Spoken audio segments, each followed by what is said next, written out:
Dear students, today we will study past perfect tense second volume. In this volume we will study two structures.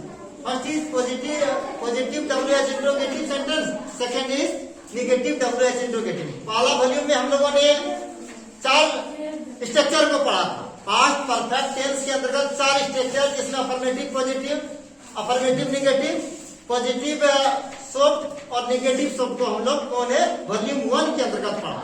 अब जो volume 2 में हम लोग रखा गया है, इसमें 2 को है, जिसमें से आपका WH फैमिली का पॉजिटिव सेंटेंस है, उसी WH फैमिली का नेगेटिव सेंटेंस है. इसके अलावा स्पेशल सेंटेंस जो इस टेंस में आता है उसको भी हम लोग इसी वॉल्यूम में पढ़ेंगे. तो चलिए वो वॉल्यूम 2 में हमको क्या पढ़ना है, कौन सा स्ट्रक्चर पढ़ना है? Structure number 5. अब ये 5 का है, तो पास्ट परफेक्ट टेंस का जो आपका वॉल्यूम 2 है, इसमें 5वां स्ट्रक्चर जो है क्या आएगा, चलिए इसको देखा जाए. तो the structure of past perfect tense, past perfect tense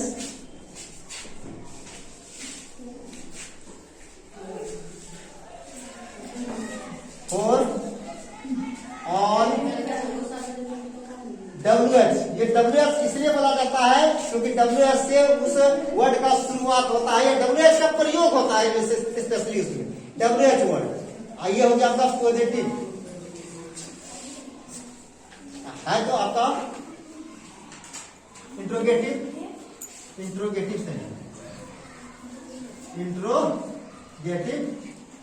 sentence. WH family का जो पॉजिटिव सॉफ्ट इंट्रोगेटिव है, इसका स्ट्रक्चर आपका ये होगा. स्ट्रक्चर क्या है? तो सबसे पहले हम लोग WH वर्ड जो रहेगा उसको लिख देंगे. क्यों रहेगा तो वह लिख देंगे, कब रहेगा तो वह लिख देंगे, कहाँ रहेगा तो वेयर लिख देंगे, किसको रहेगा तो हम लिख देंगे. नहीं, जो भी WH वर्ड रहेगा पार्टिकुलर उसको हम लिख देंगे. जबकि इससे पहले वाला सॉफ्ट इंट्रोगेटिव में क्या शब्द का यूज था, लेकिन उस क्या के लिए कोई पार्टिकुलर वर्ड का यूज नहीं किया गया था.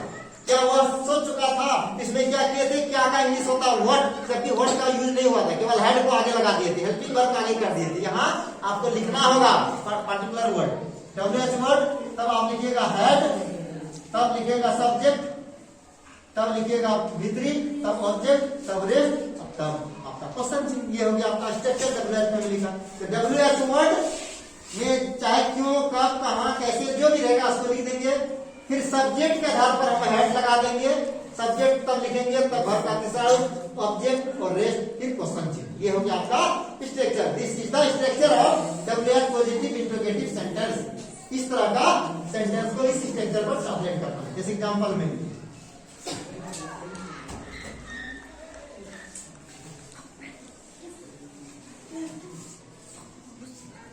देखिए, वह खाना क्यों नहीं खा चुका, जैसे वहां करेगा, वह खाना कैसे नहीं खा चुका था.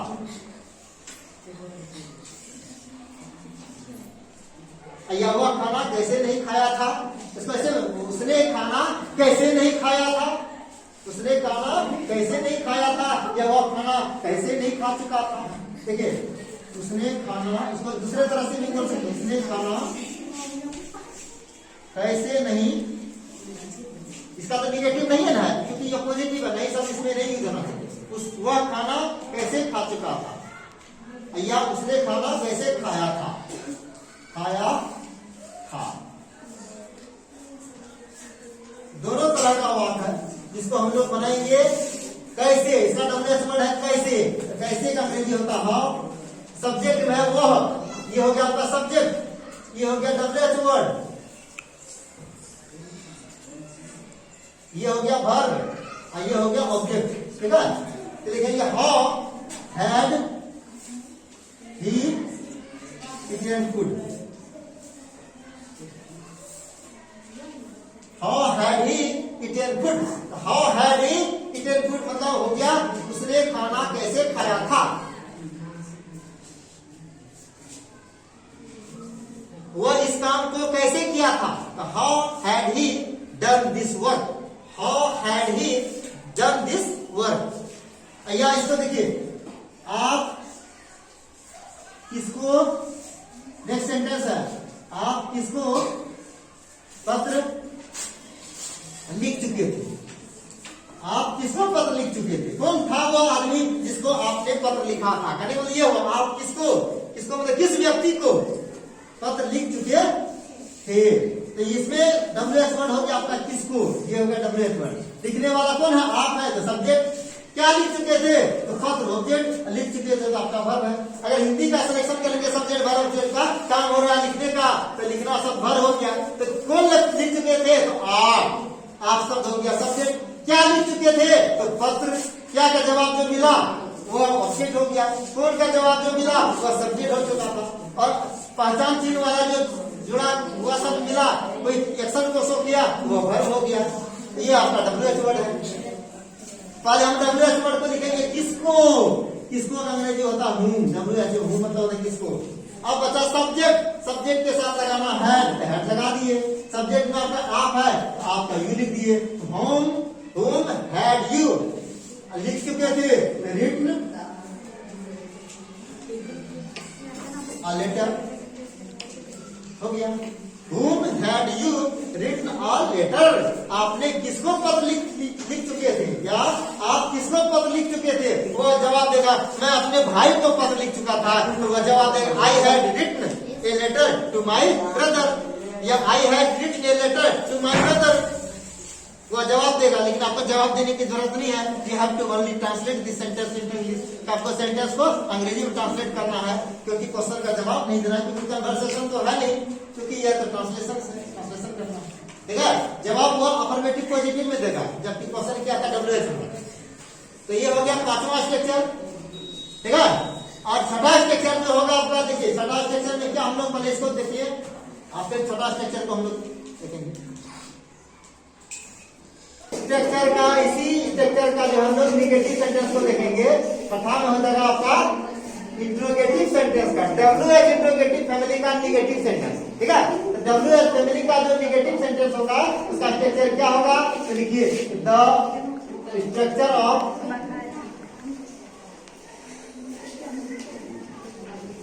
Past perfect continuous tense, sorry past perfect tense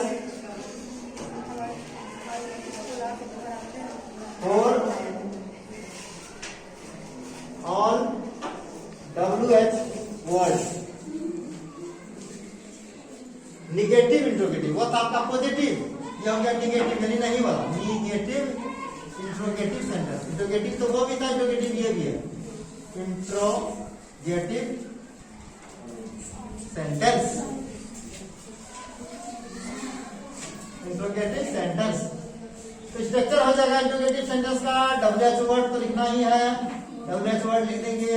फिर according to the subject we have to put proper helping verb. Helping verb, there is only one helping verb that is had, लगा दिए।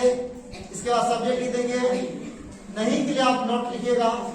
ठीक है, फिर भीतरी लिखिए, कीजिएगा, ऑब्जेक्ट रहेगा ही, रेस्ट रहेगा ही, और क्वेश्चन चिन्ह रहेगा ही, सब कुछ ठीक है। केवल एक एक्स्ट्रा में नॉट लग गया, क्योंकि निगेटिव है इसलिए नॉट लग गया। इससे पहले भी सेम चीज था, इसमें केवल नॉट शब्द आया। इसका एग्जाम्पल हो जाएगा, उसने इस काम को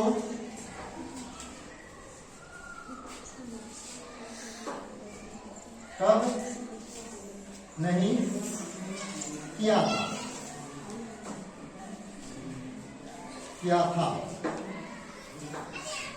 उसने इस काम को कब नहीं किया था, तुमने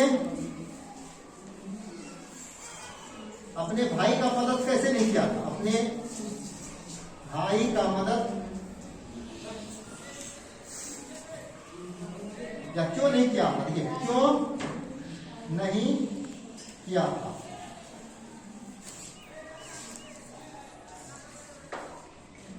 तुमने अपने भाई का मदद क्यों नहीं किया था।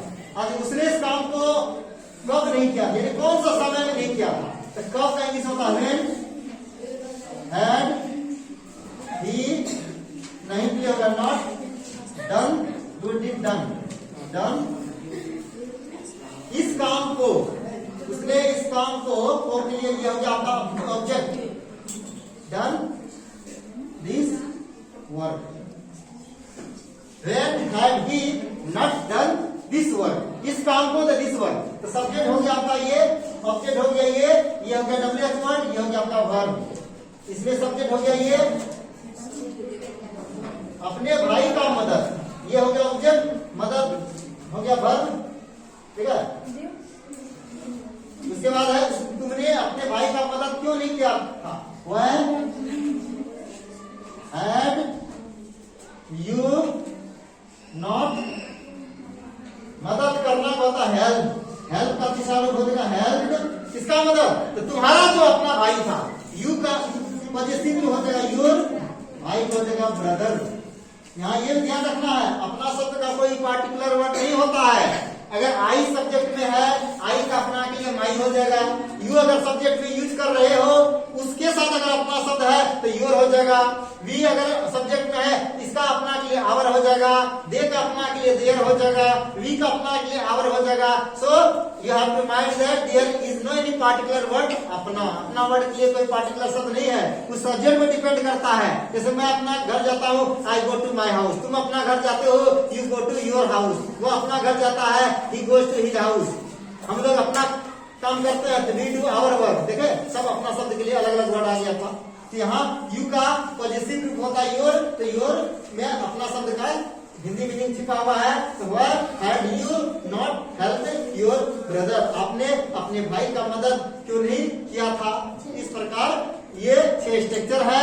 इस स्ट्रक्चर पर हम लोग 5 परफेक्ट टेंस के वाक्यों को अंग्रेजी में ट्रांसलेट करते हैं। जैसे बात है, मैं पटना जा चुका था, I had gone to Patna. मैं पटना नहीं जा चुका था, I had not gone to Patna. क्या मैं पटना जा चुका था, had I gone to Patna. क्या मैं पटना नहीं जा चुका था, had I not gone to Patna.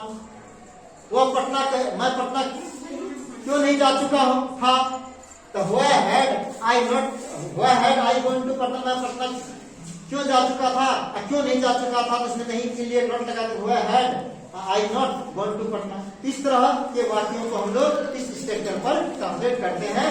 ये था छठा स्ट्रक्चर। इस वॉल्यूम 2 में हमने 2 स्ट्रक्चर को देखा। पास्ट परफेक्ट टेंस का जो अफर्मेटिव जो पॉजिटिव सेंटेंस था इंट्रोगेटिव में, उसका स्ट्रक्चर था आपका WH word, had plus subject plus V3 plus object plus rate. उसी का निगेटिव था WH word plus had plus subject plus not plus V3 plus object plus rate. जैसे एग्जांपल में है, उसने इस काम को कब नहीं किया था, तो when had he not done this work। इस काम को this work, उस काम को that work। इसके बाद तुमने अपने भाई का मदद क्यों नहीं किया था, why had you not helped your brother। बहुत सारे ट्रांसलेशन में या ग्रामर में बताया जाता है। इस तरह के वाक्यों को आप पास्ट इंडेफिनिट में भी बनाते हैं। जैसे ऐसे बनाता है, why did you not help your brother। वहां जो अगर did का प्रयोग करेंगे ना पास्ट इंडेफिनिट में, अगर ऐसे वाक्य को ट्रांसलेट करेंगे तो हेल्प की जगह पर लग जाएगा did। जब did लग जाएगा तो यहाँ हम लोग वर्ब का पहला हेल्प का यूज करेंगे। सब हेल्प नहीं, तब हेल्प का यूज होगा, क्योंकि वो पास्ट टेंस के स्ट्रक्चर को लागू करना होगा। अगर इस तरह के वाक्य को पास्ट इंडेफिनिट में बनाया जाएगा तो आगे इसी टेंस में हम लोग स्पेशल सेंटेंस को देखेंगे कि ऐसा भी इस टेंस में वाक्य आता है कि वह पास्ट परफेक्ट का ही जाना जाता है, लेकिन ट्रांसलेशन बनाने के लिए अलग रूल्स का प्रयोग किया जाता है। उसमें पास्ट इंडेफिनिट के भी फॉर्मूला का यूज किया जाता है और पास्ट परफेक्ट का भी किया जाता है। दोनों को मिलाकर के वाक्य को ट्रांसलेट किया जाता है। आखिर वो स्पेशल सेंटेंस है क्या, जिसके लिए हमें स्पेशल रूल्स को इम्प्लीमेंट करना पड़ता है। क्या है, what is the special sentence of this tense which is found in this tense and we have to use special rules. और स्पेशल रूल्स का हमको इसमें प्रयोग करना पड़ता है। वह कौन सा ऐसा वाक्य है जो किस टेंस में हम लोग यूज करते हैं। तो इसी टेंस इसी वॉल्यूम में जानेंगे कि स्पेशल सेंटेंस, ये स्पेशल सेंटेंस क्या है, कि इसके लिए स्पेशल रूल्स को इम्प्लीमेंट करने की जरूरत होती है। क्यों नहीं, पास्ट परफेक्ट का जो सिंपल रूल्स था, स्ट्रक्चर था, उसी का प्रयोग करके इस वाक्य को ट्रांसलेट किया जाएगा। आखिर स्पेशल सेंटेंस क्या है इस टेंस में, जो कि हमको स्पेशल रूल्स को इम्प्लीमेंट करने की जरूरत होती है। तो ध्यान दें, नोट, इसको हम लोग नोट में सीख लेते हैं। नोट विशेष बात है, इसलिए इसको हमको इसमें ट्रांसलेट करने की जरूरत होता है। ठीक है, इस टेंस में टेंस में कुछ ऐसे भी वाक्य होते हैं, ऐसे भी वाक्य होते हैं जिसमें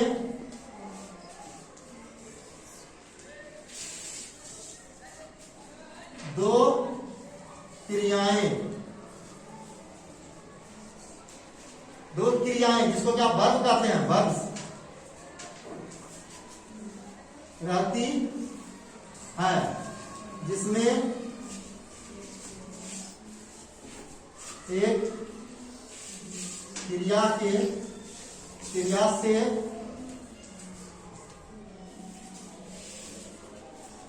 संबंधित वाक्य, फिर दूसरे क्रिया से संबंधित वाक्य। देखिए दो तरह का वाक्य रहेगा, दोनों वाक्य मिला करके क्या वाक्य रहेगा, एक वाक्य रहेगा तो अलग क्रिया, दूसरा वाक्य रहेगा तो दूसरे क्रिया से संबंधित वाक्य, दूसरे क्रिया से संबंधित वाक्य।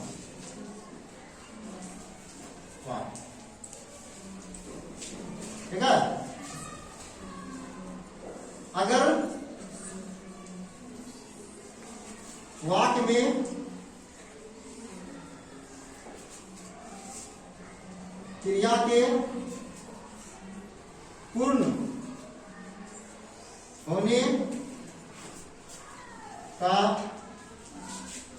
बोध हो तो ऐसे वाक्य को पास्ट परफेक्ट टेंस में, जो पूर्ण होगा तो चला गया पास्ट परफेक्ट टेंस में, तो पास्ट परफेक्ट टेंस के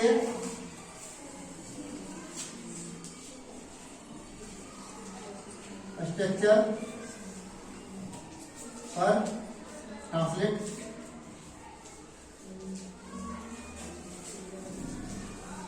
किया जाता है, जबकि दूसरे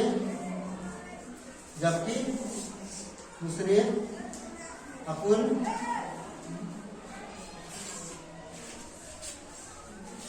क्रिया से संबंधित वाक्य को अपूर्ण क्रिया से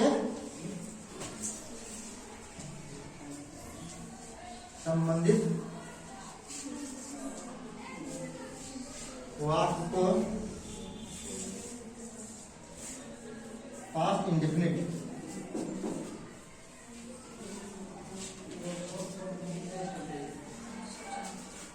टेंस, जैसे S plus B2 plus O plus R, ये सूत्र हुआ इंडेफिनिट का। पास्ट इंडेफिनिट टेंस के स्ट्रक्चर पर ट्रांसलेट किया जाता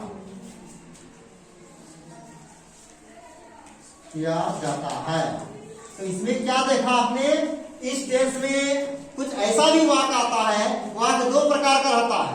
जब वाक्य दो प्रकार का है तो क्रिया भी दो प्रकार का होगा। उनमें से एक वाक्य में क्या होगा, क्रिया के पूर्ण रूप से होने का बोध होता है, और दूसरा वाक्य में क्या होगा, क्रिया के अपूर्ण रूप से होने का बोध होता है। एक क्रिया का पूर्ण होना और दूसरे क्रिया का चालू होना, यानी दो तरह का वाक्य हो गया, दो तरह का क्रिया हो गया। जिसमें पूर्ण रूप से क्रिया होगा, ऐसे वाक्यों को आपको पास्ट परफेक्ट टेंस में पहले बना लेना है, फिर उस क्रिया के पूर्ण होने के बाद जो दूसरा क्रिया होगा उसको आपको पास्ट इंडेफिनिट में बनाना है। तो एक ही वाक्य को दो रूल्स पर बनेगा, एक पास्ट परफेक्ट में बनेगा, एक पास्ट इंडेफिनिट में बनेगा। जो पूर्ण होगा उसको पास्ट परफेक्ट बनाना है, और जो दूसरा क्रिया जो चालू होगा पूर्ण होने के बाद उसको पास्ट इंडेफिनिट में ला करके छोड़ देना है। तो आप एग्जाम्पल के द्वारा इस कंसेप्ट को क्लियर कर सकते हैं कि कैसे इस तरह का वाक्य होगा। कि पढ़ रहे हैं भाई पास्ट परफेक्ट में, आखिर पास्ट इंडेफिनिट की जरूरत क्यों पड़ गया इस टेंस में।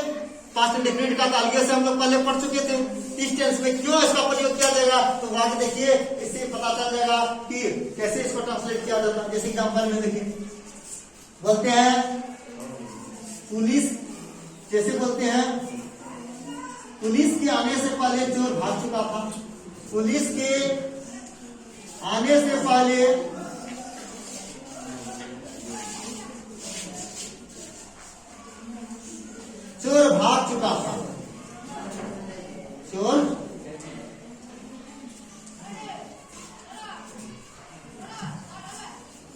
क्या देखा आपने? पुलिस के आने से पहले, देखिए एक बात यहाँ है, पुलिस के आने से पहले। दूसरा जब चोर भाग चुका था, पहले पुलिस के द्वारा आने का काम हुआ या चोर के द्वारा भागने का काम हुआ? इससे क्लियर है कि चोर भाग चुका था, यानी चोर के द्वारा भागने का काम पहले हो चुका था। फिर पुलिस आया, पुलिस बाद में आया, पुलिस बाद में आया। इससे पहले कि चोर के द्वारा जो काम करने का था अपना हो गया, काम पूर्ण हो गया, ये काम पूर्ण हो गया, ये काम फिर बाद में हुआ, इस काम पूर्ण होने के बाद ये हुआ।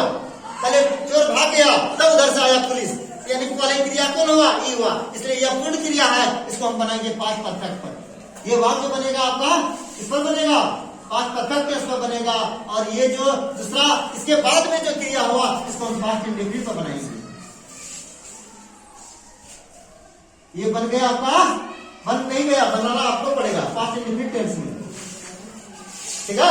इसको हम पास्ट परफेक्ट बनाएंगे, क्यों? क्योंकि यह क्रिया पूर्ण हो गया है, ये क्रिया बाद में चालू हुआ, इसको हम पास्ट इंडेफिनिट बनाएंगे। जो पूर्ण हो गया इसको पहले ऐसे ही इधर पहले करेंगे, इसको इधर कर देंगे। कहने के बाद जो पूर्ण हो गया उसको पहले बनाएंगे। तो चोर भाग चुका था, इसका सब्जेक्ट हो गया चोर, भाग चुका था हो गया वर्ब। तो पहले लिखिए द थिफ हैड, क्योंकि पास्ट परफेक्ट बनाएंगे तो पास्ट परफेक्ट का रूल्स क्या होता है? तो पहले पढ़ेंगे S plus had plus V3 plus O plus R, इस पर लागू करेंगे। द थिफ हैड, भाग चुका था, तो भाग का फ्लेड अवे या रन अवे, रन अवे लगाते हैं, रन अवे हो गया, यानी चोर भाग चुका था, इसका क्लियर हो गया। अब बचा क्या? पुलिस का आना, यानी पुलिस आया, तो द पुलिस आए, पुलिस आए, आए कम का सर्व होगा कैम, द पुलिस कैम, यानी पुलिस आया, इससे पहले चोर भाग चुका था। इस प्रकार आपने देखा इस वाक्य को हम कैसे ट्रांसलेट किए? पहले चोर के द्वारा जो भागने का काम किया हुआ उसको पहले बना दिए the thief had run away या फ्लेड अवे। इसके बाद पुलिस आने से पहले, पहले के लिए आप लगा दिए बिफोर, यहाँ लगा देंगे कंजक्शन में बिफोर, बिफोर लगाना पड़ेगा। तब लिखेंगे the police came, the police came का मतलब है पुलिस आए कि उससे पहले चोर भाग चुका था। उसी प्रकार दूसरा वाक्य रहेगा, देखिए कोई दिक्कत नहीं है। दूसरा वाक्य लिखिए, जैसे आप बोलते हैं कि डॉक्टर के आने से पहले रोगी मर चुका था, इस तरह के वाक्य ट्रांसलेशन में पूछा जाता है डॉक्टर के आने से पहले, ऐसा बात नहीं है डॉक्टर के द्वारा आने का काम नहीं हुआ, डॉक्टर भी आया, डॉक्टर के द्वारा भी आने का काम हुआ और रोगी के द्वारा मरने का काम भी हुआ। डॉक्टर के आने से पहले रोगी मर चुका था, रोगी डॉक्टर आकर के अपना फॉर्मेलिटी पूरा कर लिया, मर चुका था। तो पहले तो पाऊ पेशेंट मर गया, ये काम पूर्ण हो गया, रोगी मर चुका तो ये पहले मर गया, ये पूर्ण हो गया। डॉक्टर आया तो डॉक्टर भी आया, लेकिन डॉक्टर का आना व्यर्थ हो गया, बेकार हो गया, इलाज तो क्या करेगा? जिसका इलाज करने का था वो दुनिया से चला गया। तो पहले ये पूर्ण हुआ, तब डॉक्टर के द्वारा कुंची का काम हुआ, आने का काम हुआ। तो इसको पूर्ण हो गया, तो इसको हम बना लेंगे पहले, ये अधूरा है, चल जाएगा किधर? इधर। तो पहले रोगी मर चुका था, रोगी हो गया आपका सब्जेक्ट, मर चुका था वर्ब, तो लगा देंगे द पेशेंट, पेशेंट का मतलब होता रोगी। इसके लिए पास्ट परफेक्ट बनाएंगे तो हैड लगाना ही पड़ेगा। द पेशेंट हैड, डाई का तीसरा हो जाएगा डाइड, डाई किस मरना, डाई का तीसरा रूप हो जाएगा डाइड। दूसरा में भी यही होता है, तीसरा में भी होता है, द पेशेंट हैड डाइड। इससे पहले का अंग्रेजी होता बिफोर, कौन आया? डॉक्टर आया। इसको लिखेंगे डॉक्टर के आने से पहले मतलब डॉक्टर आए, तो the doctor came, the doctor came, बस यही लागत छोड़ देंगे, डॉक्टर कैम, यानी डॉक्टर आए कि उससे पहले रोगी मर चुका था। ऐसा भी होता है, मेरे स्टेशन पहुंचने से पहले रेलगाड़ी खुल चुकी थी, होता लीजिए मेरे स्टेशन पहुंचने से पहले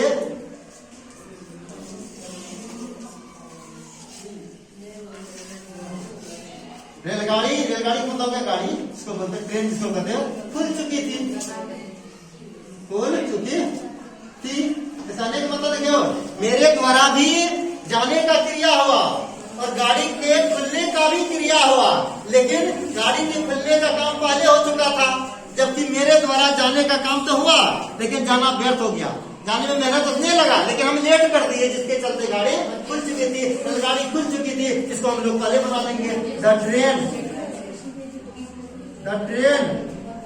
हैड स्टार्टेड, स्टार्ट का साथ हो जाएगा started. The train had started, अब पहले अंग्रेजी होता before the I, before the I came, मैं पहुंचा कहां? To the station, to the station, station. ठीक है। अब ऐसे वाक्य को आप इंट्रोगेटिव में भी बदल सकते हैं। ऐसे मतलब मेरे आने से पहले रोगी नहीं मरा था, यानी रोगी का मरने का काम नहीं हुआ था। क्या मेरे आने से पहले रोगी मर चुका था? क्या मेरे आने से पहले रोगी नहीं मर चुका था? मेरे आने से पहले रोगी क्यों मर चुका था? मेरे आने से पहले रोगी क्यों नहीं मर चुका? ऐसे वाक्य को भी आपको सब स्ट्रक्चर में बदलने की जरूरत होती है। तो बाद बाकी जो है दूसरा करेगा, खाली पास्ट परफेक्ट का जो वाक्य रहेगा उसको आपको स्ट्रक्चर चेंज कर लेना है। स्ट्रक्चर पहले आप लोगों को लिखा दिया है, 6 स्ट्रक्चर तो पहले लिखिए लिए हो, बाद बाकी उसको आगे पीछे करना है। जैसे रोगी मर चुका था, द पेशेंट हैड डाइड। रोगी नहीं मर चुका था, the patient had not died. क्या रोगी मर चुका था? Had the patient died, had the patient not died. रोगी क्यों मर चुका था? तो वह लगा देंगे, वह हैड द पेशेंट डाइड, वह had the patient not died. बाद बाकी बिफोर आफ्टर जो वाला वाक्य रहेगा उसको जोड़ देंगे। इस प्रकार वाक्य को आप आसानी से ट्रांसलेट कर सकते हैं। इस प्रकार आपने देखा तो जो जनरल सेंटेंस था जनरल रूल्स पर चलता था, और इसके बाद स्पेशल में क्या आ गया? ऐसा वाक्य आ गया कि 2 तरह का क्रिया एक साथ आ गया, जिसमें एक क्रिया के पूर्ण होने का, दूसरे क्रिया के चालू होने का। जो पूर्ण वाला वाक्य था उसको पास्ट परफेक्ट में बना लिए, और जो अधूरा वाला वाक्य था जो बाद में शुरू हुआ उसको पास्ट इंडेफिनिट बना लिए। इस प्रकार दोनों टेंस का इसमें प्रयोग हो गया।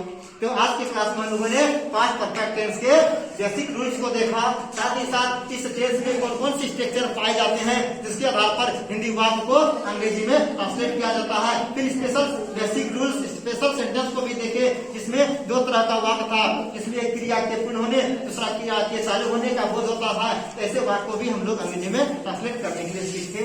इसलिए यह टेंस आपके लिए ज्यादा महत्वपूर्ण है, क्योंकि इस टेंस में दोनों टेंस के वाक्य को सम्मिलित रूप से मिला दिया जाता है। फिर इसको हमें बारीकी से उसको छांट करके सेपरेट करके ऐसे वाक्य को ट्रांसलेट करता है। मुझे आशा है कि आप लोग इस टेंस से संबंधित जो वाक्य है उसको आसानी से ट्रांसलेट कर सकते हैं। साथ ही साथ इसकी मदद के लिए और सब भी बुक का आप मदद ले सकते हैं, ताकि आपके ट्रांसलेशन बनाने में फ्लुएंसी और बोलने में आपका फ्लुएंसी आए। तो आप लोग ज्यादा से ज्यादा प्रैक्टिस कीजिए। That's all for tomorrow.